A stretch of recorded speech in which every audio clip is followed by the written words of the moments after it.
Hello everyone. तो कैसे हो आप सब। आज की इस वीडियो में बात करेंगे क्लास 12 फिजिकल एजुकेशन के इंपॉर्टेंट एमसीक्यूज की, जबकि मिड टर्म एग्जाम के लिए काफी इंपॉर्टेंट रहने वाले हैं। इस सिंगल वीडियो को देखने के बाद एग्जाम में से कोई क्वेश्चन नहीं होगा जो आप ना कर पाओ एमसीक्यू के अंदर। ठीक है।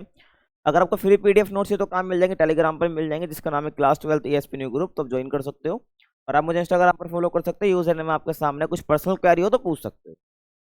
देखो, पहले क्वेश्चन की बात करें तो पहला क्वेश्चन क्या है भाई अपना, कि निम्न में से कौन सा योजना का उद्देश्य नहीं है। तो चार ऑप्शन आपके सामने है, आपको बताना है इन चार ऑप्शनों में से कौन सा जो प्लानिंग है, जो योजना है, उसका पर्पज यानी उद्देश्य नहीं है। तो दबाव को कम करना, क्रियाओं पर अच्छा नियंत्रण स्थापित करना, गलती होने की संभावना को बिल्कुल कम कर देना और निजी संबंधों में सुधार होना। आपको सिंपल सा पता होना चाहिए कि जब योजना आप बनाते हो तो आपके ऊपर प्रेशर थोड़ा कम होता है। ठीक है, क्योंकि आप काम को टाइम पे कर पाते हो, फिर आपको बाद में प्रेशर फील नहीं होगा। जितने भी आपके एक्शन होते हैं उस पर आप कंट्रोल कर पाते हो, क्योंकि आप योजना के अकॉर्डिंग चल रहे होते हो। जो जो आपने सोचा है उसके अकॉर्डिंग आप काम कर रहे होते हो, तो आपकी जो क्रिया है, जो एक्शन है, वो कंट्रोल में रहती है और गलती होने की संभावना बिल्कुल कम हो जाती है। ऐसा नहीं गलती नहीं हो सकती है, लेकिन बहुत कम हो सकती है गलती। ठीक है, लेकिन योजना का उद्देश्य कोई भी पर्टिकुलर किसी के साथ रिलेशनशिप बनाना या निजी संबंध को सुधारना, इसका कोई पर्पज नहीं है, है ना। तो ध्यान रखना, ऑप्शन डी बिल्कुल करेक्ट हो जाएगा यहाँ पर, जो कि योजना का उद्देश्य नहीं है। आगे चलें, योजना का लक्ष्य क्या है। तो योजना है बेसिकली, जो प्लानिंग हम करते हैं, इसका लक्ष्य क्या होता है। काम को खत्म करना, इवेंट में तालमेल स्थापित करना, इवेंट को सफलतापूर्वक करना और मनोरंजन करना। देखो भाई, तो काम खत्म करना तो बिल्कुल नहीं हो सकता। ठीक है, इवेंट में तालमेल मिलाना, तालमेल स्थापित करना, ये हो सकता है, बट इससे पहले एक और ऑप्शन है हमारे पास, इवेंट को सफलतापूर्वक करना, जो कि इससे ज्यादा अच्छा ऑप्शन है। तो ऑप्शन सी बिल्कुल करेक्ट हो जाएगा यहाँ पर। ये आपको ध्यान रखना है, इवेंट को सफलतापूर्वक करना, इसलिए जो है योजना बनाई जाती है, योजना का लक्ष्य है ये। आगे चले, किसी विशेष पद या कार्य के लिए सबसे उपयुक्त व्यक्ति का चयन करना है हमें, है ना। किसी कोई इवेंट है, अब किसी पर्टिकुलर पद के लिए हमें किसी व्यक्ति का चयन करना है, तो वो क्या कहलाता है। निर्देशन कहलाता है, नियंत्रण कहलाता है, नियुक्तिकरण कहलाता है, संगठन कहलाता है। तो सिंपल सा इसका आंसर है नियुक्तिकरण कहलाता है। ठीक है, क्योंकि नियुक्तिकरण ही क्या है, किसी पर्सन को चुनना, नियुक्त करना किसी पद के लिए, किसी कार्य के लिए। आगे चलें, दबाव की स्थिति में गलती कम करना और लक्ष्य को प्राप्त करने के लिए निम्न में से कौन सा अधिक महत्वपूर्ण है। मतलब कि जो दबाव की स्थिति है उसको कम करना है और गलती भी कम होनी चाहिए। तो बेसिकली किसके बारे में बात हो रही है यहाँ पर, बजट कार्य के बारे में बात हो रही है, पर्यवेक्षण के लिए बात हो रही है, स्टाफिंग की बात हो रही है, या योजना की बात हो रही है। तो यहाँ पर योजना की बात हो रही है। ठीक है ना, तो दबाव की स्थिति भी कम करनी है, गलती भी कम करनी है। ठीक है ना, तो ये बेसिकली क्या योजना के अंदर होता है। आगे चले, अगला क्वेश्चन, इंट्राम्यूरल टूर्नामेंट वे टूर्नामेंट होते हैं जो आयोजित किए जाते हैं। ये तो आपको पता होना चाहिए, जो इंट्राम्यूरल होता है और एक एक्स्ट्राम्यूरल होता है ना। तो इंट्राम्यूरल होते हैं जो चार दीवारी के अंदर खेले जाते हैं, एक्स्ट्राम्यूरल ऐसे टूर्नामेंट होते हैं जो कि चार दीवारी के बाहर खेले जाते हैं। अगर आपने चैप्टर की वीडियो देखी तो आपको पता होगा, है ना भाई। तो इंट्राम्यूरल कौन से टूर्नामेंट होते हैं, जो कि चार दीवारी के भीतर खेले जाते हैं। तो ये हो गया संस्था। अब चार दीवारी किसकी, पर्टिकुलर इंस्टीट्यूट की, स्कूल्स की, यूनिवर्सिटीज की, है ना। तो संस्थान की चार दीवारी के भीतर खेले जाते हैं। तो ऑप्शन ए बिल्कुल यहाँ पर करेक्ट हो जाएगा, ध्यान रखना है। आगे चलें, एक्स्ट्राम्यूरल टूर्नामेंट में वे टूर्नामेंट होते हैं जो आयोजित किए जाते हैं। तो इंटरम्यूरल तो हमने देख लिया, अब एक्स्ट्राम्यूरल की बात आ गई कि भाई ये कौन से टूर्नामेंट होते हैं, जो चार दीवारी के भीतर खेले जाते हैं, जो संस्थान की चार दीवारी के बाहर खेले जाते हैं, या इंटर जोनल स्तर पर खेले जाते हैं, या राष्ट्रीय स्तर पर खेले जाते हैं। तो ये तो होगा नहीं, ये भी नहीं होगा और ये भी नहीं होगा, क्योंकि इंट्राम्यूरल का है। तो ऑप्शन बी बिल्कुल करेक्ट हो जाएगा यहाँ पर, एक्स्ट्राम्यूरल का जो चार दीवारी के बाहर खेले जाते हैं। ठीक है, आगे चलो, अगला क्वेश्चन, निम्न में से कौन सा इंट्राम्यूरल टूर्नामेंट का उद्देश्य नहीं है। तो आपसे ये पूछा है कि कौन सा उद्देश्य जो है इसका उद्देश्य नहीं है। किसका उद्देश्य नहीं है, इंट्राम्यूरल का, है ना। ध्यान से देखना है आपको। तो मनोरंजन प्रदान करने के लिए होता है, ध्यान रखना, इंट्राम्यूरल का उद्देश्य। समग्र विकास से मदद करना, ये भी होता है। और विभिन्न प्रकार के खेल और कौशल सीखने का अवसर प्रदान करना या अपॉर्चुनिटी देना, ये भी होता है। लेकिन उच्च प्रदर्शन प्राप्त करना ये नहीं होता है। उच्च प्रदर्शन हासिल करना है तो ये किसका उद्देश्य होता है, ये एक्स्ट्रा म्यूरल का उद्देश्य होता है। किसका होता है भाई, ये एक्स्ट्रा म्यूरल का उद्देश्य होता है। ठीक है, ये एक्स्ट्रा म्यूरल का उद्देश्य होता है, आपको पता होना चाहिए। समझ आ गया। तो इस क्वेश्चन के लिए करेक्ट आंसर क्या हो जाएगा, ये हो जाएगा ऑप्शन सी। बाकी सारे क्या है, उद्देश्य हैं। आगे चले, खेल प्रतियोगिता के आयोजन और संचालन के लिए कौन सी समिति मुख्य रूप से जिम्मेदार होती है? भाई हमें कोई टूर्नामेंट है, कोई इवेंट का आयोजित करना है, अब उसका पूरा संचालन, उसको पूरा मैनेज करने का काम मेनली किस समिति का काम होता है? तकनीकी समिति का, आयोजन और प्रबंधन समिति, चिकित्सा समिति और निर्णायक समिति। तो इसका आंसर क्या हो जाएगा? आयोजन समिति हो जाएगा, जिसको आप प्रबंधन समिति भी कह सकते हो।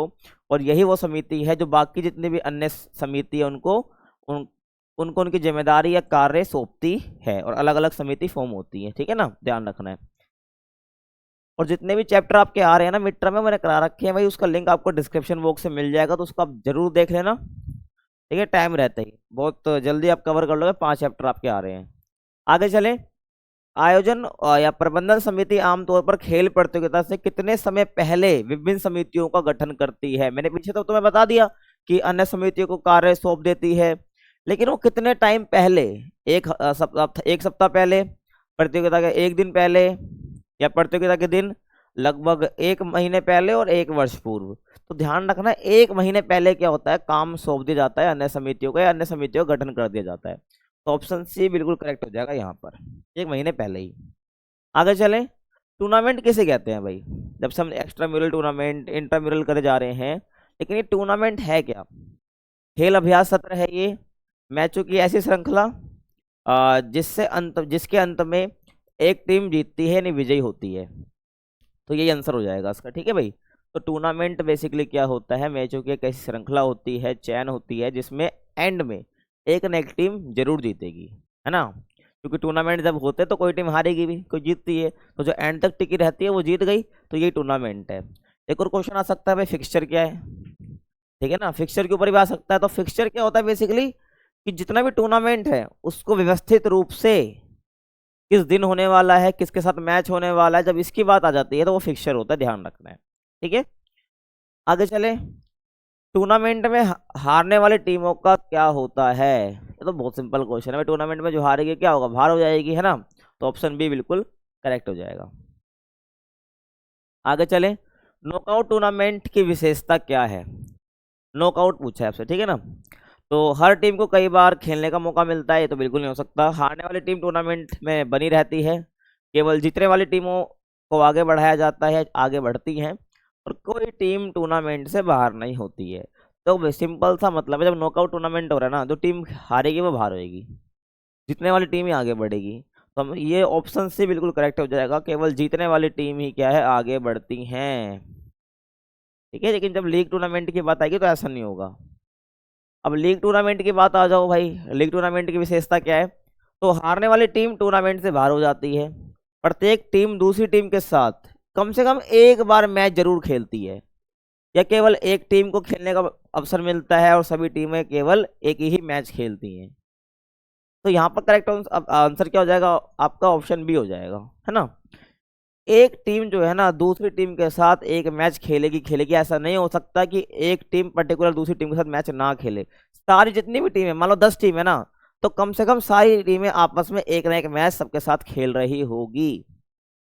समझ रहे हो भाई क्या कहना चाह रहा हूं मैं? तो ऑप्शन बी बिल्कुल करेक्ट हो जाएगा। आगे चले। सामुदायिक खेल कार्यक्रम से क्या अभिप्राय है? जब बात आती है कम्युनिटी खेल की, सामुदायिक खेल की, तो इस कार्यक्रम से क्या मतलब है, क्या समझते हो आप? केवल प्रतियोगिता खेल गतिविधि इसके अंदर होती है, केवल बच्चों के लिए होता है ये?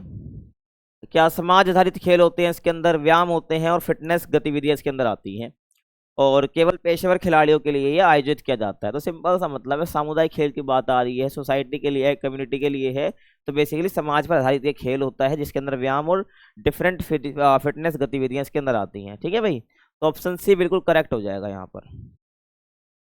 आगे चलें। सामुदायिक खेल कार्यक्रम का मुख्य उद्देश्य क्या है? तो सामुदायिक खेल कार्यक्रम का मेनली पर्पस क्या है, उद्देश्य क्या है? तो केवल पेशेवर एथलीट्स को प्रशिक्षण देना है, यानी ट्रेनिंग देनी है, लोगों को समाज से अलग करना है, या सामाजिक अभियान है एक, प्रतिभा की खोज करनी है, और मनोरंजन और स्वास्थ्य में सुधार करना है, या केवल शारीरिक शक्ति का परीक्षण करना है? तो इसका आंसर क्या हो जाएगा भाई? तो सिंपल सा आंसर है ऑप्शन सी। क्या है? ऑप्शन सी, जहां पर जो बेसिकली क्या है, सामाजिक अभियान चलाना है, प्रतिभा की खोज करनी है, मनोरंजन और स्वास्थ्य में सुधार लाना है। ठीक है भाई, बाकी सारे ऑप्शन इसके नहीं होंगे, आंसर ऑप्शन सी बिल्कुल करेक्ट हो जाएगा यहाँ पर। आगे चलें, खेल दिवस क्या है? क्या बोला मैंने? खेल दिवस क्या है? एक ऐसा कार्यक्रम जो केवल पेशेवर खिलाड़ियों के लिए होता है। ऑप्शन बी क्या कह रहा है? एक महत्वपूर्ण कार्यक्रम जो कि आवासीय, सामुदायिक और स्कूल स्तर पर आयोजित किया जाता है। और ऑप्शन सी केवल राष्ट्रीय स्तर पर खेल प्रतियोगिता है ये। और ऑप्शन डी है सिर्फ मनोरंजन के लिए आयोजित एक अनौपचारिक कार्यक्रम है। देखो, खेल दिवस यानी स्पोर्ट्स डे की बात यहाँ पर हो रही है, तो ये ऑप्शन बी बिल्कुल करेक्ट हो जाएगा यहाँ पर, जो कि आवासीय भी हो सकता है, सामुदायिक भी हो सकता है और स्कूल स्तर पर भी आयोजित किया जाता है ना भाई? तो ऑप्शन बी बिल्कुल करेक्ट हो जाएगा। खेल दिवस का आयोजन कितनी बार किया जाता है? जो खेल दिवस है, जो स्पोर्ट्स डे है, वो कितनी बार आयोजित किया जाता है? हर महीने करा जाता है, हर हफ्ते, या वर्ष में एक बार, या हर दिन? मुझे बताओ कि आपके स्कूल में जो स्पोर्ट्स डे है कितनी बार होता है? साल में 3 बार होता है, 4 बार होता है? ये एक बार होता है, एक ही बार होता है ना? हाँ, तो वर्ष में एक बार। ऑप्शन सी करेक्ट हो जाएगा, जो खेल दिवस है वो साल में एक ही बार करा जाता है। आगे चले, खेल दिवस का मुख्य उद्देश्य क्या होता है? जो खेल दिवस है इसका मेनली पर्पस क्या है? खेल खेल प्रतियोगिता, केवल प्रतियोगिता कराना, बच्चों और युवाओं की क्षमताओं और कौशलों को प्रदर्शित करना, केवल खेल देखने का अवसर देना, और केवल खेल पुरस्कार देना। तो आपको पढ़ के ही समझ आ जाएगा कि इसका आंसर क्या है ना? तो ऑप्शन बी बिल्कुल करेक्ट हो जाएगा। जो बच्चे हैं और जो युवा हैं उनकी क्षमताओं को, उनके कौशलों को सुधारना, उनको प्रदर्शित करने का मौका देना। तो ऑप्शन बी बिल्कुल करेक्ट हो जाएगा यहाँ पर। आगे चलें, अगला क्वेश्चन, और यहाँ से आपका अगला चैप्टर स्टार्ट हो चुका है, सेकंड वाला। ठीक है भाई, तो पहले चैप्टर से इतने क्वेश्चन मैंने बताया वो एग्जाम में देखने को मिलेंगे आपको। तो अगला क्वेश्चन क्या है भाई सेकंड चैप्टर से, कि 1 वर्ष से कम आयु के बच्चे के लिए WHO के अनुसार स्क्रीन टाइम, जो कि हम टीवी देखते हैं, मोबाइल देखते हैं, उससे उनके संबंध में कौन सा कथन सही है? स्क्रीन टाइम के लिए कुछ गाइडलाइन जारी कर रखे है WHO ने, ठीक है, वर्ल्ड हेल्थ ऑर्गेनाइजेशन ने। आपको बताना कौन सा कथन सही है, कि भाई 2 घंटे के स्क्रीन टाइम दे सकते हैं, 1 घंटे के स्क्रीन टाइम दे सकते हैं, बिल्कुल स्क्रीन टाइम नहीं देना है, और ऑप्शन डी है केवल सुबह शाम स्क्रीन टाइम दे सकते हैं। छोटा बच्चा है ना, और वो भी कितना साल का? 1 वर्ष से भी कम आयु का है। तो इसके लिए स्क्रीन टाइम के लिए कौन सा कथन यहाँ पर से हो जाएगा? ऑप्शन सी बिल्कुल करेक्ट हो जाएगा, कि जो स्क्रीन टाइम है वो बिल्कुल भी नहीं देना है। ध्यान रखना है आपको, स्क्रीन टाइम बिल्कुल भी नहीं देना है। तो इसलिए ऑप्शन सी बिल्कुल करेक्ट यहाँ पर हो जाएगा। बाकी सारे ये ऑप्शन नहीं होंगे, ये ऑप्शन आपका हो जाएगा। ठीक है, आगे चलें। निम्नलिखित में से कौन सा मांसपेशियों की शक्ति बढ़ाने वाला व्यायाम नहीं माना जाता है? मांसपेशियों की शक्ति की बात करी गई है यहाँ पे। ठीक है, तो तैरना, नृत्य और कार धुलाई, और भार प्रशिक्षण। ठीक है, तो हमसे पूछा कौन सा मांसपेशियों की शक्ति बढ़ाने वाला व्यायाम नहीं है। ठीक है, तो यहाँ पर ध्यान रखना है, वेट ट्रेनिंग जो है ना, ये बेसिकली आपका मांसपेशियों की शक्ति बढ़ाने वाला व्यायाम नहीं माना जाता है। बाकी आप तैरोगे, डांस करोगे, कार की धुलाई भी जब आप हाथों से करते हो, तो ये आपकी बेसिकली मांसपेशियों की शक्ति बढ़ाने का व्यायाम माने जाते हैं, लेकिन भार प्रशिक्षण नहीं माना जाता है। ठीक है, ध्यान रखना है। आगे चलें, एक फ्लैट फुट वाली डिसऑर्डर होता है, विकृति होती है, उसका मेन कारण क्या है? इसमें से मांसपेशियों की अत्यधिक मजबूती होना, अत्यधिक शरीर भार होना, और गलत जूते पहन लेना, और बहुत अधिक दौड़ना, और बहुत अधिक पानी पीना। देखो, फ्लैट फुट आपको पता है, जिस जब नीचे की आर्क बिल्कुल नीचे की जो आर्क होती है खत्म हो जाए, है ना, तो ऐसे में फ्लैट फुट का रीजन क्या है? जो किसी को फ्लैट फुट है तो उसका मेन रीजन क्या होगा? कि भाई उसका भार बहुत ज्यादा होगा, है ना, या वो गलत जूते पहनता होगा, सीधी सी बात है। तो ऑप्शन बी बिल्कुल करेक्ट हो जाएगा यहाँ पर। ठीक है, ध्यान रखना है। आगे चलें, अगला क्वेश्चन, झुके हुए कंधे, जिसको हम राउंड शोल्डर्स भी कहते हैं, ये प्रमुख सावधानियों में कौन सी नहीं है? यानी कि आपको यहाँ पर कुछ सावधानियां दे रखी हैं, आपको बताना है कौन सी जो है झुके हुए कंधे की सावधानियां नहीं है। झुककर चलने से बचे, इसकी सावधानी है। बहुत तंग कपड़े पहने, झुककर बैठने से बचें, और कंधों और मेरुदंड के व्यायाम करें। देखो, ये सावधानी है, तुम्हें कंधे और मेरुदंड का व्यायाम करना चाहिए, तभी तुम्हारे जो गोल कंधे हैं, ये झुके हुए कंधे जो हैं, ये ठीक होंगे। झुककर बैठने से बचना, ये भी सही है, और झुककर चलने से बचे और झुककर बैठने से बचे, दोनों ही सही हैं।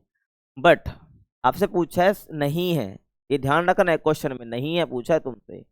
तो बहुत तंग कपड़े पहने, ये कोई सावधानी यहाँ पर नहीं है। बहुत तंग कपड़े ना पहने, ये सावधानी है, ध्यान रखना है। आगे चले, आगे या पीछे की ओर कुबड़, जिसको हम काइफोसिस कहते हैं। आगे या पीछे की ओर, आगे की और कुबड़ या पीछे की ओर कुबड़, है ना। तो होने का एक प्रमुख कारण क्या माना जाता है? ठीक है भाई, कौन सा एक कारण है ये, अगर किसी को काइफोसिस हो रहा है तो? संतुलित आहार लेना भाई, क्या ये कारण है? क्या नियमित रूप से व्यायाम करना, क्या ये कारण है? मांसपेशियों में समस्या होना या शरीर में असंतुलन होना, या पर्याप्त विश्राम लेना, कौन सा आंसर हो जाएगा? ठीक है भाई, तो ऑप्शन सी बिल्कुल करेक्ट हो जाएगा यहाँ पर। मांसपेशियों में समस्या या असंतुलन होने की वजह से जो है बेसिकली हमें आगे पीछे की ओर कुबड़, जिसको हम काइफोसिस कहते हैं, वो देखने को मिल सकता है। आगे चलें, स्कोलियोसिस का लक्षण क्या है? जो स्कोलियोसिस है इसका लक्षण क्या है? दोनों पैरों में बराबर भार पड़े। हमसे क्या पूछा? लक्षण पूछा, ठीक है भाई। शरीर का एक तरफ झुकना, झुका दिखना, है ना भाई। और एक कूला ऊपर हो जाना, एक नीचे हो जाना। कंधे पीछे की ओर बिल्कुल तने रहना, और खड़े होने पर दोनों घुटने स्पर्श करना। देखो ये नहीं होगा, कंधे पीछे की ओर बिल्कुल रहेंगे, ये भी नहीं होगा। और दोनों पैरों में बराबर भार पड़े, ये भी नहीं होगा। तो ऑप्शन बी बिल्कुल करेक्ट हो जाएगा। जब मैं बात करता हूँ स्कोलियोसिस की, तो उसमें क्या होता है कि शरीर एक तरफ झुका हुआ प्रतीत होता है, मतलब ऐसे, ये इस साइड झुका हुआ प्रतीत होगा। तुमने वो देखा है ना, वो पुष्पा वाला गाना जिसमें वो एक्स टाइप करता है, वही वाला मान लो तुम, स्कोलियोसिस बोलते हैं उसको। इसमें क्या होता है, शरीर एक तरफ झुक जाता है, और जब का कूल्हा होता है ना, वो भी एक ऊपर की साइड हो जाता है कि नीचे की साइड हमें दिखता है, ध्यान रखना। तो ऐसे हो जाएगा। तो ये हो क्यों रहा है? क्योंकि शरीर जो है ऐसे झुका हुआ चल रहा है, और ऐसे बंदा वो चलता है, कोई जिसके भी हो रखा होता है वो, ध्यान रखना। तो एक तरफ झुका हुआ प्रतीत होता है।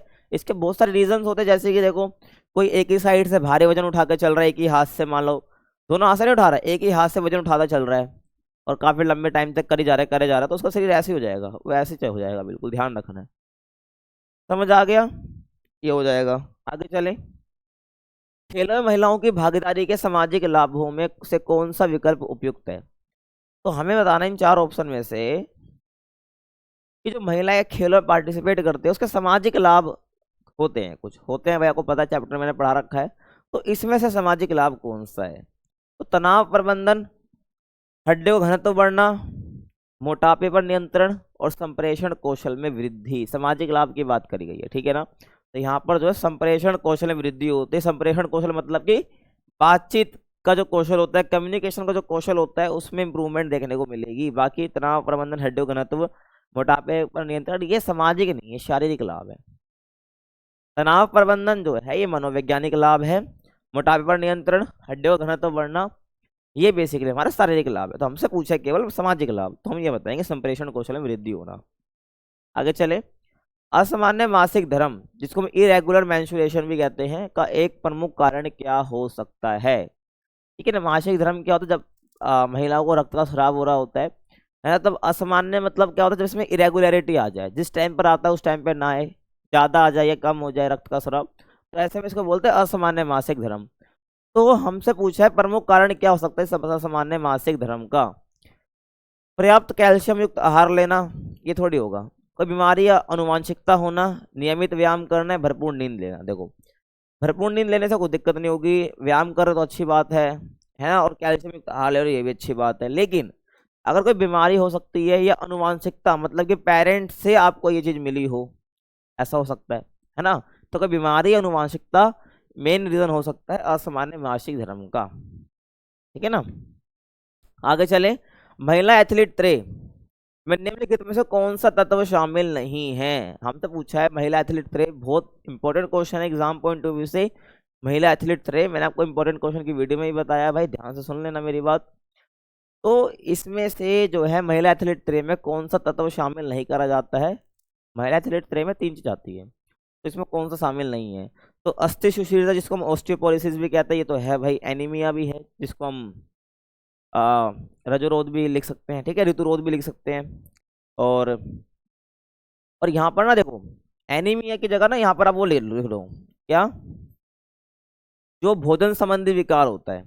एनीमिया की जगह क्या लिख दो आप? भोजन संबंधी विकार लिख दो, भोजन संबंधी विकार। ठीक है। तो अस्थि सुशीलता भी होता है, भोजन संबंधी विकार भी होता है और ऋतुरोध भी होता है, ठीक है। लेकिन हृदयघात मतलब कि हार्ट अटैक बिल्कुल नहीं होता है। हार्ट अटैक जो है हमारा महिला एथलीट ट्रे में नहीं लाया जाता है। तो ऑप्शन डी बिल्कुल करेक्ट यहाँ पर हो जाएगा। आगे चलें। अस्थि सुशीलता जिसको ऑस्टियोपोरोसिस भी कहते हैं, इसका मुख्य कारण क्या हो सकता है? अगर किसी को ऑस्टियोपोरोसिस है और मेनली महिला में ज़्यादा देखने को हमें मिलता है ये, तो उसका प्रमुख कारण क्या है? आहार में पर्याप्त कैल्शियम और विटामिन डी होना, नियमित व्यायाम करना, मासिक धर्म का बंद हो जाना और कैल्शियम की कमी हो जाना या उचित वजन बनाए रखना। तो पता चल रहा है हमें खुद पढ़ते पढ़ते ही ऑप्शन सी बिल्कुल करेक्ट हो जाएगा। ऑप्शन सी बिल्कुल करेक्ट हो जाएगा, क्योंकि जो मासिक धर्म बंद हो जाना और कैल्शियम की कमी हो जाना ये मेन रीजन होते हैं अस्थि सुशीलता होने का, नहीं ऑस्टियोपोरोसिस होने का। आगे चलें।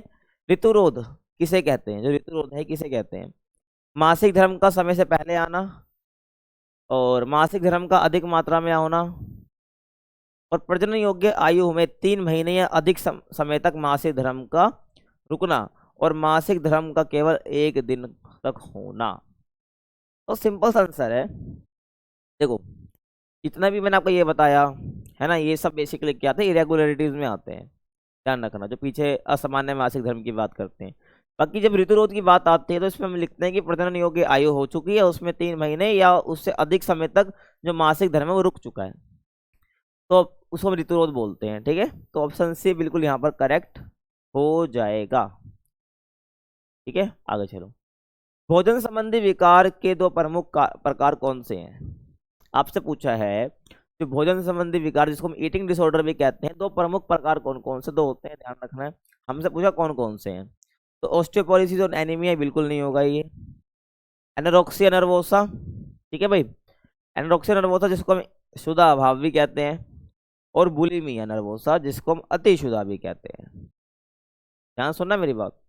और ऋतुरोध और हार्मोनल समस्या और वजन कम करना और वजन बढ़ाना, तो ये भी नहीं होगा, ये भी नहीं होगा, ये भी नहीं होगा, तो ऑप्शन बी बिल्कुल करेक्ट हो जाएगा।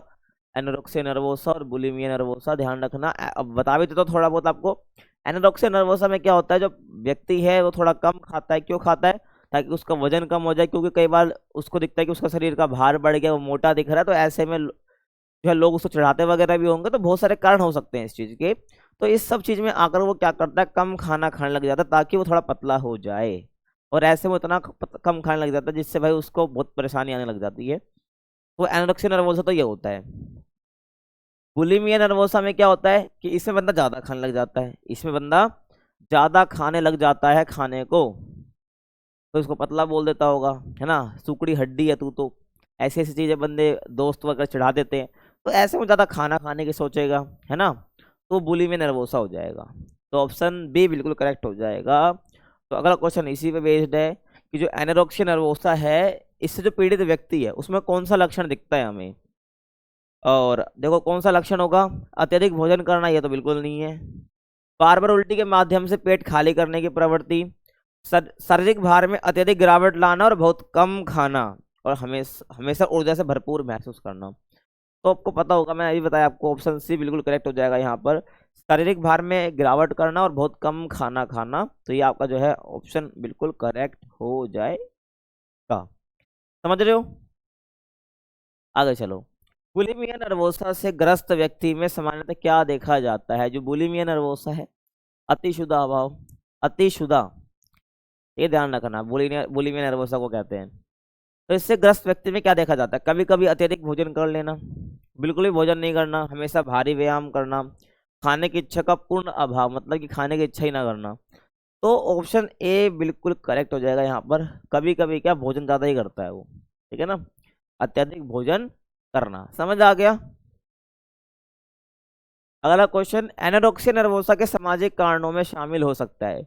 अब मैंने आपको बता चुका हूँ उसका आंसर भी, जब मैंने इसके 2 टाइप्स बताए थे आपको। तो एनोरेक्सिया जो नर्वोसा है इसके सामाजिक कारण क्या हो सकते हैं? सामाजिक कारण में देखो परिवार भी आ जाता है, दोस्त भी आ जाते हैं, और पूरे समाज तो आ ही जाता है। तो सामाजिक कारण में क्या आ सकता है? प्रोटीन युक्त भोजन की अधिकता, ये तो बिल्कुल नहीं होगा।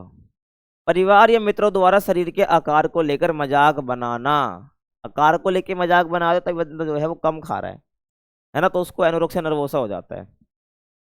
ऑप्शन बी बिल्कुल करेक्ट यहाँ पर हो जाएगा, ये आपको ध्यान रखना है, ठीक है। आगे देखो, महिला खिलाड़ियों में मासिक धर्म के दौरान होने वाले दर्द या बेचैनी को कम करने के लिए क्या सुझाव अत्यधिक उपयुक्त हैं। ठीक है भाई, तो महिला खिलाड़ी है, उसको मासिक धर्म के दौरान कौन पेट में दर्द हो रहा है ना, या बेचैनी हो रही है, तो ऐसे में कौन से सुझाव दिए जाते हैं। पूरी तरीके से भाई खेल गतिविधियों से दूर हो जाओ, ये तो बिल्कुल नहीं होगा। हल्की या मध्यम गतिविधियां और उचित आराम का सामंजस्य रखना, या तीव्र अभ्यास करना, या इस दौरान केवल मानसिक अभ्यास करना और शारीरिक गतिविधियां बिल्कुल ना करना। तो ऑप्शन बी बिल्कुल करेक्ट हो जाएगा यहाँ पर। हल्की या मध्यम गतिविधियां कर लेनी चाहिए, शरीर के लिए भी अच्छा होता है, रिलैक्स फील होता है और आराम भी करना है, ठीक है। तो ऑप्शन बी बिल्कुल करेक्ट यहाँ पर हो जाएगा, ये आपको ध्यान रखना है। नेक्स्ट क्वेश्चन की हम बात करते हैं, जो कि अगले चैप्टर से, हमारे योग वाले चैप्टर से। योग शब्द किस भाषा से लिया गया है। हिंदी, संस्कृत, पाली, प्राकृत। तो आपको पता होना चाहिए संस्कृत शब्द से लिया गया है, कौन से शब्द से, युज शब्द से लिया गया है, ठीक है। ये आपने 11th में पढ़ा भी होगा। योग शब्द का अर्थ क्या है। ध्यान, जोड़ना या मिलाना, व्यायाम और सांस लेना। तो इसका आंसर क्या हो जाएगा, जोड़ना या मिलाना बेसिकली क्या होता है, योग का अर्थ होता है। आगे चले, योग का अभ्यास करने से कौन सा लाभ होता है। अगर मैं आपको बोलूं भाई योग करना चाहिए, तो कौन सा लाभ आपको देखने को मिलेगा इन चारों ऑप्शनों में से। शारीरिक और मानसिक संतुलन मिलता है, या केवल मानसिक स्वास्थ्य में सुधार होता है, या केवल शारीरिक स्वास्थ्य में सुधार होता है, इनमें से कोई विशेष लाभ आपको नहीं होता है। देखो ये बिल्कुल नहीं होगा। अगर मैं ये कहूँ कि तुम योग कर रहे हो केवल तुम्हें शरीर में सुधार आएगा, तो ऐसा भी नहीं है। अगर मैं केवल तुम्हारे मन मानसिक सुधार तुमको देखने को मिलेगा, तुम्हारी मेंटल हेल्थ ठीक होगी, तो ऐसा भी नहीं है, ठीक है। होगा क्या, दोनों मिलेगा, यानी इन दोनों का कलेक्टिव तरीके से आपको फायदा मिलेगा। तो शारीरिक और मानसिक संतुलन आपको देखने को मिलता है, या मानसिक स्वास्थ्य में सुधार देखने को मिलता है। शारीरिक और मानसिक स्वास्थ्य में सुधार, ठीक है। ये आप और लिख सकते हो उसके अंदर। आगे चलो, योग करने से शरीर में कौन कौन से बदलाव आते हैं, या कौन सा बदलाव आता है। शरीर लचीला बनता है, शरीर कठोर हो जाता है, शरीर में जकड़न बढ़ जाती है, शरीर कमजोर हो जाता है। तो देखो भाई, ना आपका शरीर कठोर बनेगा, ना आपको जकड़न बढ़ेगी, और ना ही कमजोर आपका शरीर होगा। जब का शरीर है वो फ्लेक्सिबल बन जाएगा योग करने से, ठीक है, फ्लेक्सिबल। तड़ासन करने के क्या लाभ होते हैं। तड़ासन करने से बेसिकली क्या होता है, लंबाई बढ़ जाती है, ठीक है। और आपको बोला भी जाता है कि आपको लंबाई बढ़ानी है तो तड़ासन करिए, है ना। तड़ासन कैसे होता है, ऐसे होता है, ध्यान रखना। मोटापे से बचाव के लिए कौन सा आसन लाभदायक है। अगर आपको मोटापे से बचना है, तो उसके लिए कौन सा आसन लाभदायक नहीं है, ध्यान रखना। आपसे नहीं है पूछा है, आपको पता है बहुत सारी आपके बीमारियां दे रखी है, मोटापा, मधुमेह वगैरह, और हर में क्या है, बहुत सारे आसन दे रखे हैं आपको, योगासन दे रखे हैं, तो मोटापे के भी आपने पढ़े हैं। तो इन चार ऑप्शनों में से कौन सा मोटापे का आसन नहीं है, ये आपको पता होना चाहिए। देखो तड़ासन है, पवन मुक्तासन में, मत्स्य आसन भी है, लेकिन व्रजासन जो है ना, ये मोटापे का आसन नहीं है। आप लिस्ट चेक करना, वहां पर आपको देखने को नहीं मिलेगा। आगे चलें, कटी चक्रासन मुख्यतः किस अंग के लिए लाभदायक होता है। कटी चक्रासन कैसे होता है, एक बार ऐसे इधर साइड करना और एक बार ऐसे घुमाना, ठीक है ना, ये आपको पता है, ऐसे करते हैं। तो कटी चक्रासन बेसिकली किस अंग के लिए लाभदायक होता है। हृदय के लिए होता है, कमर और रीढ़ की हड्डी के लिए होता है ना, और हाथ या पैर के लिए होता है। किस बेसिकली किस अंग के लिए लाभदायक होता है, तो ध्यान रखना भाई, कमर और रीढ़ के लिए क्या होता है, बेसिकली लाभदायक होता है। आगे चलें, पवन मुक्त आसन को अंग्रेजी में क्या कहते हैं। पवन मुक्त आसन यानी कि हवा निकाल दो, एक तरह से हवा को मुक्त कर दो। तो cobra pose, gas release pose, wheel pose, frog pose. तो गैस रिलीज पोज जो है बेसिकली, ध्यान रखना आंसर हो जाएगा, क्योंकि कई बार कहा जाता है कि भाई अगर आपको गैस वगैरह या एसिडिटी वगैरह होती है तो पवन मुक्त आसन कीजिए आप, तो वो उसको गैस रिलीज पोज इसलिए कहा जाता है क्योंकि इससे गैस रिलीज हो जाती है, ध्यान रखना। तो ऑप्शन बी बिल्कुल करेक्ट हो जाएगा। आगे चले, मत्स्यासन करने से शरीर किस आकार का प्रतीत होता है। मछली, सांप, मोर, मेंढक। तो मछली जैसा लगता है, ठीक है, मत्स्यासन करने से। हलासन का नाम किस यंत्र पर आधारित है। बहुत आसान क्वेश्चन है, हल, पहिया, घंटी, चक्र। तो हल पर आधारित है, ठीक है। चैप्टर की वीडियो देखोगे तो आपको ज्यादा और बेटर तरीके से सारे समझ आ जाएगा आपको, ठीक है। बाकी एमसीक्यू देख के भी जा रहे हो और इंपॉर्टेंट क्वेश्चन देख के भी जा रहे हो, तब भी अच्छे मार्क्स आएंगे।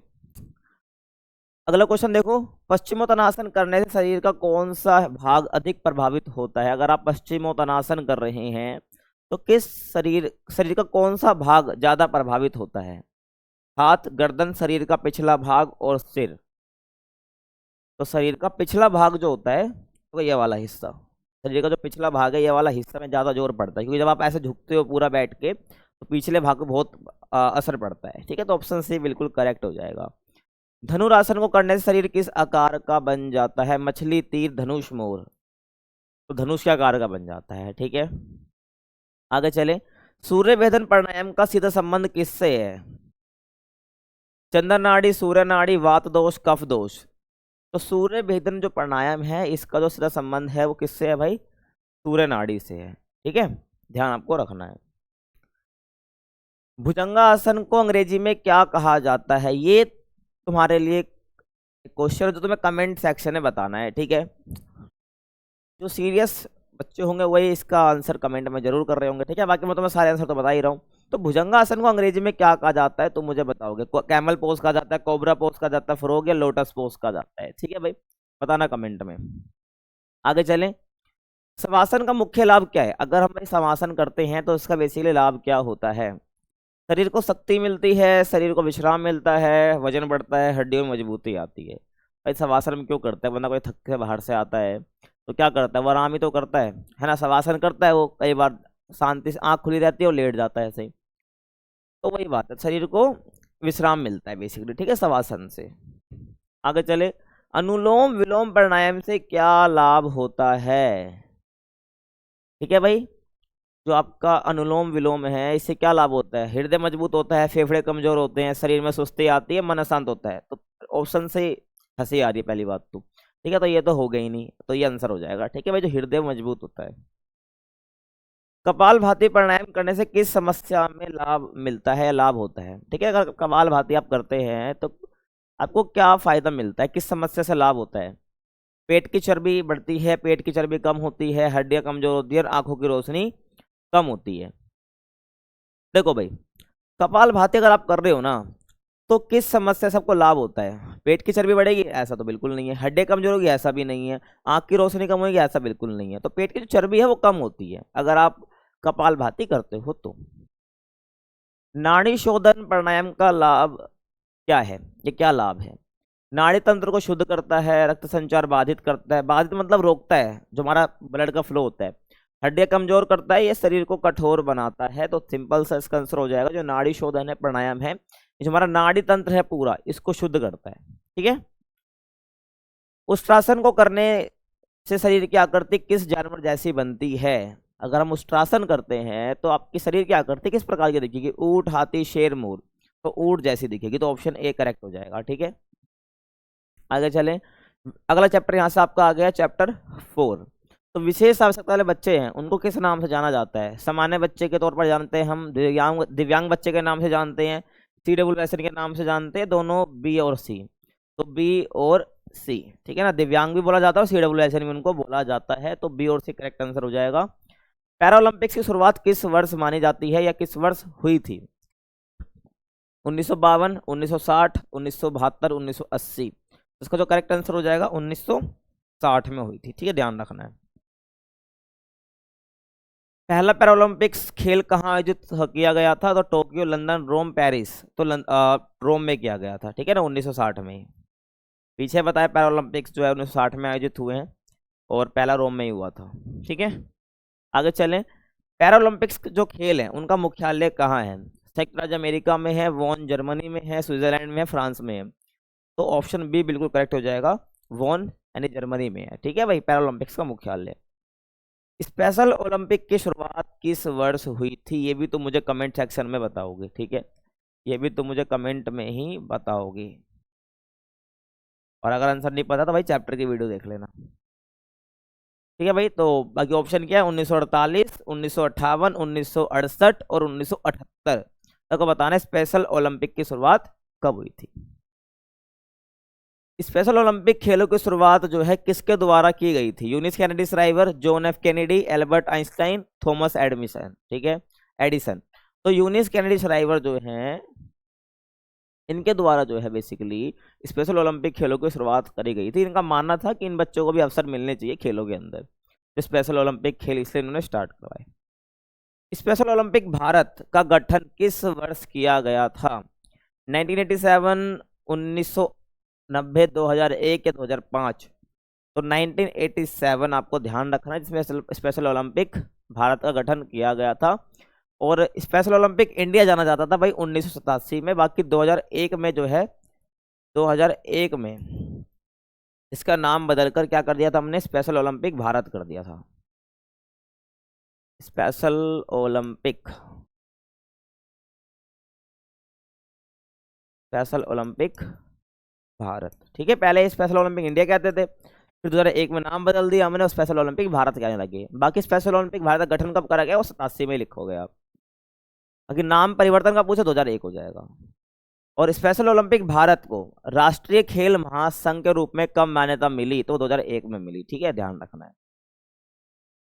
डेफ ओलंपिक्स का आयोजन किस वर्ष हुआ था? डेफ ओलंपिक्स बेसिकली किसके लिए होता है? जो सुन नहीं सकते, जो जिनको हम बोलते हैं डेफ, बधिर बोलते हैं हिंदी में।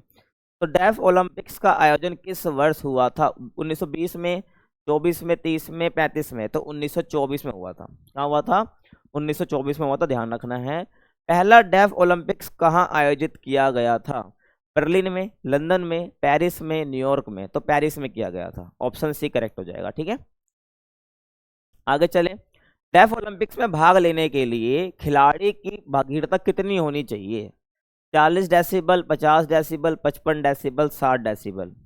55 डेसिबल होनी चाहिए। डेसिबल बेसिकली वो यूनिट है, ऐसा ही है, ऐसा यूनिट होते हैं ना जिसमें मेजर करते हैं हम चीज़ों को, किसी भी यूनिट को जब मेजरमेंट के लिए, तो वो एक तरह से साउंड की जो यूनिट है, ऐसा यूनिट है, वो डेसिबल है। तो 55 डेसिबल जो है वो होनी चाहिए उसकी बधिरता, ठीक है, डेफ ओलंपिक्स में पार्टिसिपेट करने के लिए। विंटर डेफ ओलंपिक्स की शुरुआत किस वर्ष हुई थी? 1924, 1949, 60 में, 80 में? तो 1949 में बेसिकली क्या देखने को मिलता है? विंटर डेफ ओलंपिक्स देखने को मिलता है। पहले डेफ ओलंपिक्स है, उसके बाद विंटर ओलंपिक्स भी स्टार्ट कर, विंटर डेफ ओलंपिक्स भी स्टार्ट कर दिए गए 1949 से। खेलों में विशेष आवश्यकता वाले बच्चों के लिए वर्गीकरण किस आधार पर किया जाता है? आपने पढ़ा है ना वर्गीकरण का, खेलों में वर्गीकरण, समावेशन, ये सब अपने टॉपिक पढ़े इस चैप्टर के अंदर। तो आपसे बोला है, जब वर्गीकरण किया जाता है वो बेसिकली किस आधार पर करा जाता है? आयु के आधार पर, लिंग के आधार पर, भार के आधार पर, या उपरोक्त सभी? तो आयु के आधार पर, लिंग के आधार पर और भार के आधार पर जो है वर्गीकरण करा जाता है। सेम भार वाले, सेम आयु वाले, सेम लिंग वाले बच्चे एक साइड कर दिए जाते हैं, ऐसे मतलब वर्गीकृत कर दिया जाता है। तो ऑप्शन डी बिल्कुल करेक्ट हो जाएगा। अगला क्वेश्चन, समावेशन का क्या अर्थ है? दिव्यांग बच्चों को अलग से पढ़ाना, दिव्यांग और सामान्य बच्चों को अवसर प्रदान करना एक साथ, दिव्यांग बच्चों को खेलों से दूर रखना और दिव्यांग बच्चों के लिए अलग प्रतियोगिता आयोजित करना। देखो भाई, समावेशन का मतलब क्या हो जाता है? ऑप्शन बी बिल्कुल करेक्ट हो जाएगा, दिव्यांग और सामान्य बच्चों को समान अवसर प्रदान करना। आगे चले। समावेशन से क्या लाभ होता है? आत्मसम्मान बढ़ता है, संचार कौशल में सुधार होता है, आत्मविश्वास बढ़ता है, उपरोक्त सभी? देखो भाई, समावेशन का सिंपल सा मतलब है, तुम जो दिव्यांग बच्चे हैं, CBWS वाले बच्चे हैं, उनको तुम समान अवसर दे रहे हो जो नॉर्मल बच्चे हैं, एक साथ पढ़ा रहे हो, इसको हम समावेशन का कंसेप्ट बोलते हैं ना।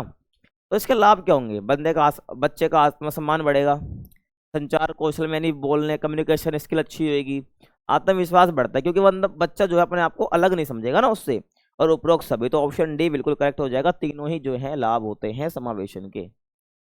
विशेष आवश्यकता वाले बच्चों के लिए शारीरिक गतिविधियों के क्या लाभ हैं? अगर बच्चा जो है वो शारीरिक गतिविधियां करता है, CWSN वाले बच्चे करता है, तो उसका लाभ क्या मिलेगा उसको? उसकी हेल्थ में सुधार होगा, आत्मसम्मान बढ़ेगा, तनाव में कमी आएगी, यानी कि ऑप्शन डी बिल्कुल करेक्ट यहाँ पर हो जाएगा, उपरोक्त सभी। आगे चलें। विशेष आवश्यकता वाले बच्चों के लिए शारीरिक गतिविधियों को सुगम बनाने के लिए कौन सी रणनीति अपनानी चाहिए? पहले ही डॉक्टरी जांच करा लेनी चाहिए, पहली स्ट्रेटजी है। दूसरा, रूपांतरित उपकरण, यानी कि उपकरण किसी खेल में कुछ यूज होता है, लेकिन हमने क्या करा, खेल के अकॉर्डिंग उस बच्चे के लिए हमने उस उपकरण को बदल दिया हल्का सा। तो रूपांतरित उपकरण ये भी एक स्ट्रेटेजी होती है जो अपनाई जाती है। और एक अच्छा वातावरण उस बच्चे के लिए, यानी उपयुक्त वातावरण, या उपरोक्त सभी? तो ऑप्शन डी बिल्कुल करेक्ट हो जाएगा। खेल किसी भी गतिविधि को चूज करने से पहले पर्टिकुलर बच्चे के लिए हमें ये सब जांच कर लेनी चाहिए। ऐसे बहुत सारी चीज़ हमें जो करनी चाहिए, बाकी क्वेश्चन के हिसाब से तीनों जरूर कर लेना चाहिए, ठीक है। तो उपरोक्त सभी करेक्ट, मतलब ऑप्शन डी करेक्ट हो जाएगा क्योंकि तीनों ही ऑप्शन सही है यहाँ पर। डेफ ओलंपिक्स में प्रतिस्पर्धा के दौरान खिलाड़ी को क्या करने की अनुमति नहीं होती है? अगर जो खिलाड़ी है वो डेफ ओलंपिक्स में पार्टिसिपेट कर रहा है तो उसको क्या करने की अनुमति नहीं होती है? सुनने वाले उपकरण का उपयोग कर सकता है क्या वो? झंडे का प्रयोग कर सकता है क्या? खेलों में भाग लेगा? और हाथ से इशारे करना। तो किसकी अनुमति नहीं होती? कोई भी सुनने वाला उपकरण का यूज वो नहीं कर सकता, क्योंकि भाई वो खेल ही हो रहा है डेफ ओलंपिक्स के लिए। बधिर जो सुन नहीं सकते हैं, है ना, उन बच्चों के लिए हो रहा है। तो कोई भी ऐसा उपकरण जिससे उनको सुनाई दे वो यूज नहीं कर सकते। ऐसे तो क्या हो जाएगा, डिस्क्रिमिनेशन हो जाएगा बाकी बच्चों के साथ। अब यहाँ से आपको जो चैप्टर 5 है वो स्टार्ट हो गया है। संतुलित आहार क्या होता है? तो संतुलित आहार एक ऐसा आहार होता है जिसमें सभी आवश्यक तत्व या कह लो पोषक तत्व उचित मात्रा में हो, उसे हम बोलते हैं संतुलित आहार। तो ऑप्शन बी बिल्कुल करेक्ट यहाँ पर हो जाएगा। पोषण किसे कहते हैं? भोजन खाने की प्रक्रिया है। अच्छा भाई, वो तो डेली खाते, लेकिन जरूरी थोड़ी हर खाने से हर चीज से हमें पोषण मिले। भोजन को पचाना उस और अवशोषित करना और उपयोग करने की प्रक्रिया, या केवल कार्बोहाइड्रेट का सेवन करना या वसा और प्रोटीन का सेवन करना। देखो, तो ऑप्शन बी बिल्कुल करेक्ट हो जाएगा। पोषण का मतलब सिर्फ खाना खाना ही नहीं होता है, बल्कि तुम उसे खाने खा रहे हो, देन वो डाइजेस्ट होगा, नहीं पचेगा, देन उसका जो जितना भी न्यूट्रिशन था वो अवशोषित होगा, फिर ये यूज होगा अलग अलग कोशिकाओं के द्वारा। तो ऑप्शन बी बिल्कुल करेक्ट हो जाएगा। तो इसी को हम पोषण बोलते हैं। वृद्ध पोषक तत्व कौन से हैं? तो दो होते हैं पोषक तत्व, एक वृद्ध पोषक तत्व और एक सूक्ष्म पोषक तत्व। तो हमसे पूछा है वृद्ध पोषक तत्व कौन से हैं इन चारों ऑप्शनों में से? कार्बोहाइड्रेट, प्रोटीन, वसा, जल, विटामिन और खनिज, एंड फाइबर पानी, केवल प्रोटीन और वसा। तो ध्यान रखना भाई, वृद्ध पूछा ही नहीं, मैक्रो पूछा हमसे, तो ऑप्शन ए बिल्कुल करेक्ट हो जाएगा। ठीक है, कार्बोहाइड्रेट, प्रोटीन, वसा, जल जो है ये मैक्रो पोषक तत्व है। 1 ग्राम कार्बोहाइड्रेट से कितनी कैलोरी ऊर्जा मिलती है? ये भी तुमसे एमसीक्यू में कमेंट में पूछूंगा, ध्यान रखना है। ठीक है भाई, बाकी तुम्हें यहाँ पे हिंट दे दूंगा मैं अभी। उन दो ऑप्शन में से होगा, एलिमिनेट कर दूंगा। कौन बनेगा करोड़पति में होता है ना एलिमिनेशन वाली, जो तुम्हारे पास वो होती है लाइफ लाइन, वो आज यहाँ पर यूज करेंगे हम। तो 1 ग्राम कार्बोहाइड्रेट से कितनी कैलोरी ऊर्जा मिलती है? देखो यहाँ पर दो ऑप्शन में एलिमिनेट कर देता हूँ। पहला मैंने एलिमिनेट कर दिया और चौथा एलिमिनेट कर दिया। बी और सी में से आंसर होगा, तो कमेंट में मुझे बताना है। ठीक है, कि 1 ग्राम कार्बोहाइड्रेट से कितनी कैलोरी ऊर्जा मिलती है। अगला क्वेश्चन, कार्बोहाइड्रेट का मुख्य कार्य क्या है?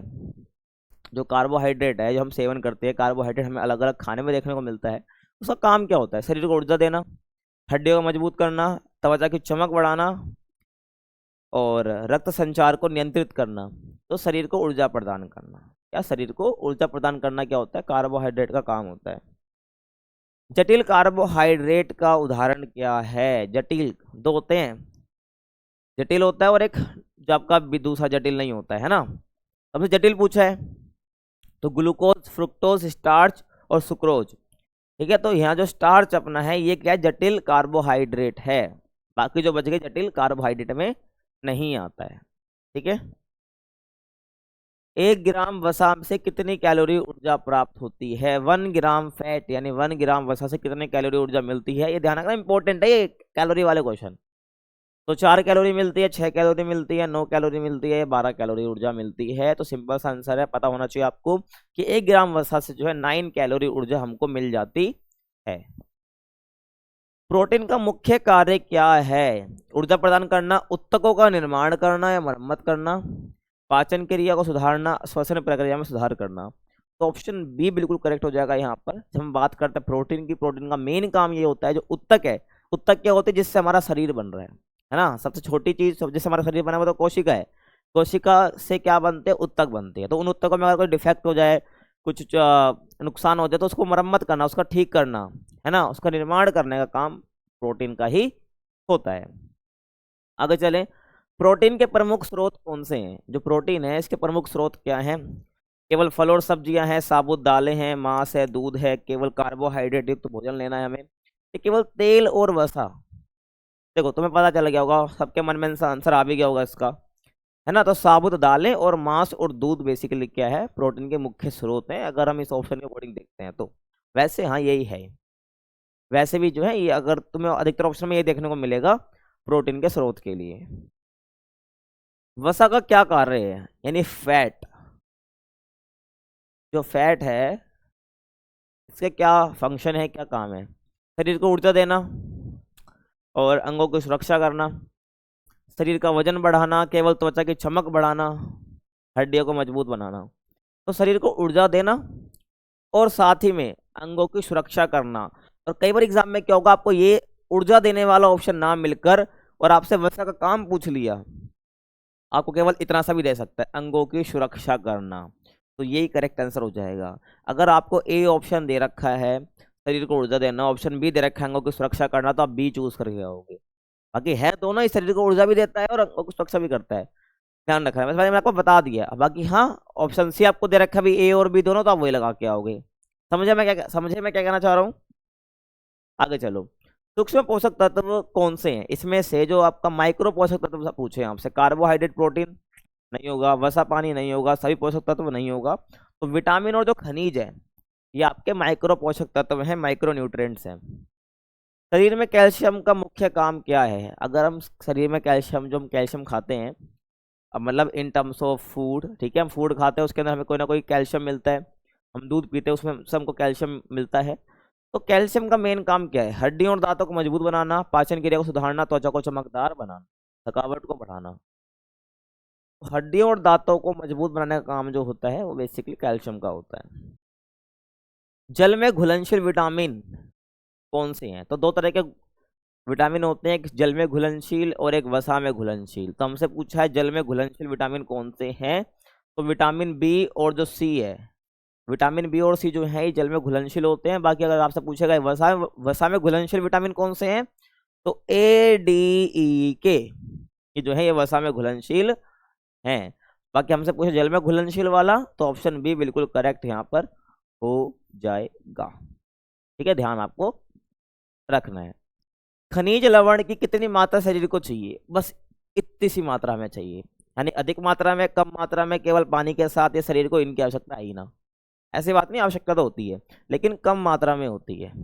सूक्ष्म पोषक तत्व है ही क्या, कि वो ऐसे पोषक तत्व जो हमको चाहिए, कम मात्रा में चाहिए, जिसको शरीर की आवश्यकता कम मात्रा में होती है, ठीक है, तो बहुत कम मात्रा में जो है चाहिए होती है। भोजन असहनशीलता, फूड इंटॉलरेंस का मुख्य कारण क्या है। शरीर में एंजाइम की कमी हो जाना, अधिक वसा का सेवन, अधिक कार्बोहाइड्रेट का सेवन कर रहे हो भाई, पर्याप्त पानी नहीं पीना। तो देखो, अगर भोजन असहनशीलता की बात कर रहे हैं तो उसका मुख्य कारण क्या है कि आपके शरीर में जो एंजाइम है उसकी कमी हो रही है, ढंग से एंजाइम जो है वो सिक्रेट नहीं हो रहे हैं, ठीक है, ध्यान समझ रहे हो ना। तो एंजाइम की कमी के कारण जो है आपको भोजन असहनशीलता देखने को मिलती है। स्वस्थ भार का बीएमआई कितना होना चाहिए, 10 से 15 होना चाहिए, 19 से 25, 19 से 25 होना चाहिए, 1925 मत समझना, 19 से 25 ना कि 1925, ठीक है, 30 से 35, 40 से अधिक, तो 19 से 25 जो है इस ऑप्शन के अकॉर्डिंग जो है अपना बीएमआई माना जाता है स्वस्थ भार वाला। बाकी तुमको पता होगा, तुम 11th में पढ़ के आए हो, 18.5 से लेकर 24.5 तक जो है आपका स्वस्थ भार माना जाता है बीएमआई के अकॉर्डिंग, है ना, समझ रहे हो। बाकी ऑप्शन में ही दिखे तो ये करेक्ट है, बाकी 19 से 25 इस ऑप्शन के अकॉर्डिंग करेक्ट हो जाएगा, क्योंकि अलग अलग जगह लिखा रहता है, कई जगह आपको 19 से 25 देखने को मिलेगा, कई जगह ये देखने को मिलेगा, लेकिन ये ज़्यादा प्रेफर माना जाता है। बाकी इस ऑप्शन के अकॉर्डिंग 19 से 25 जो है आपका एक स्वस्थ भार वाला बीएमआई माना जाता है। भार नियंत्रण के लिए कौन सा तरीका सही है, अगर आपको अपना भार नियंत्रण करना है तो कौन सा तरीका सही इन चार ऑप्शन में से। जंक फूड का अधिक सेवन, दबा के खा रहे हो भाई, पिज्जा, बर्गर, फ्रेंच फ्राइज, तो ये बढ़िया तरीका है, उससे वजन तुम्हारा और बढ़ेगा। व्यायाम और संतुलित आहार करना, पूरे दिन खाना छोड़ना, ये तो अच्छी बात नहीं है। केवल फलों का सेवन करना, तो व्यायाम और संतुलित आहार, व्यायाम करना और आहार भी कैसा कहलाना है, संतुलित आहार खाना है जिसके अंदर प्रॉपर न्यूट्रिशन हो, है ना, उचित मात्रा में जो आपके शरीर की नीड है। तो ऑप्शन बी बिल्कुल करेक्ट हो जाएगा, जिससे आपको जो भार है वो नियंत्रित रहेगा। खेल पोषण का क्या महत्व है, खेल प्रदर्शन में सुधार लाना, शरीर को मजबूत बनाना, थकान से उबरने में सहायता करना, या उपरोक्त सभी। देखो भाई, जब खेल पोषण की बात आती है ना और उसका महत्व की बात आ जाए, तो खेल पोषण का मतलब है भाई प्रदर्शन में सुधार हो, शरीर मजबूत बने और थकान से उबरने में सहायता मिले। क्योंकि खेल पोषण का मतलब क्या है, तुम पोषण वही ले रहे हो जो तुम्हें खेल में मदद करने वाला है। तो ये सब जो है इसके महत्व हैं, तो ऑप्शन डी बिल्कुल करेक्ट यहाँ पर हो जाएगा। अगला क्वेश्चन, खिलाड़ियों के लिए कौन सा आहार महत्वपूर्ण है। तो ऐसा आहार जिसमें सभी पोषक तत्व हों, ठीक है, जो उसके शरीर की नीड है, तो खिलाड़ियों के लिए ऐसा आहार बहुत इंपॉर्टेंट हो जाता है। तो ऑप्शन ए बिल्कुल यहाँ पर करेक्ट होगा, ये ऑप्शन नहीं होंगे। ठीक है, ध्यान रखना। अगला क्वेश्चन, खेलों के दौरान पानी की कमी से बचने के लिए क्या करना चाहिए? अगर भाई पानी की कमी हो रही है तो क्या करना चाहिए? अधिक पानी पीना चाहिए, केवल जूस पीना चाहिए, केवल ठोस भोजन लेना चाहिए, बताओ, या पानी से परहेज करना चाहिए? तो अधिक पानी पीना चाहिए, ना कि जूस पीना चाहिए, है ना। जूस पियो भाई, केवल जूस जूस नहीं, पानी पीना चाहिए ज़्यादा, अगर तुम्हें क्या है खेल के दौरान पानी की कमी से बचना है तो ऑप्शन ए बिल्कुल करेक्ट हो जाएगा। समझ आया भाई? तो यहाँ पर जो है आपकी जो वीडियो है ये समाप्त होती है। आई होप तुमको समझ आया होगा। जितने क्वेश्चन मैंने कराए लगभग 90 के ऊपर ही क्वेश्चन कराए हैं मैंने 5 चैप्टर से, जो ये काफ़ी इंपॉर्टेंट आपके एग्जाम पॉइंट ऑफ व्यू से। वीडियो को एक दो बार ढंग से, एक बार तो देख ही लिया आपने, दोबारा देख लेना ताकि आपके एमसीक्यू बिल्कुल क्लियर हो जाए। और चैप्टर्स की वीडियो मैंने बना रखी है, आप उसको जल्दी कवर कर लो, भी टाइम आपके पास है। और दूसरी बात, मैंने वन शॉट बना रखी है इंपॉर्टेंट क्वेश्चन के लिए, उसको भी आप देख लो। तो एग्जाम में आप 70/70 लेके आओगे, मेरी गारंटी। बाकी मिलते हैं आपसे अगले वीडियो में, तब तक के लिए कीप वॉचिंग।